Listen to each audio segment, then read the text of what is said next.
Hey Flutter devs, welcome to BLoC Mistakes, where we fix the common Flutter issues one clean line at a time. Mistake number 1, putting logic in UI. Let's see why that's a problem. In this code, the UI calculates the total by looping over cart items. This technically works, but it breaks a golden rule.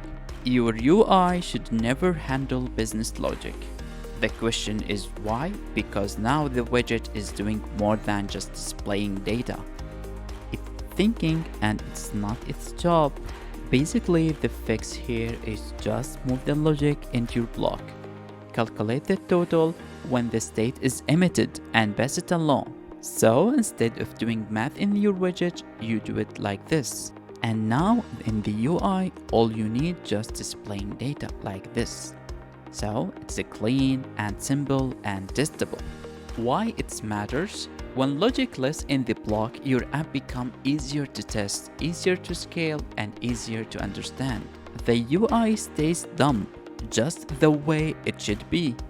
The block thinks, the UI just shows. This was a mistake number 1 in BLoC Mistake series. Follow for more deep Flutter tips.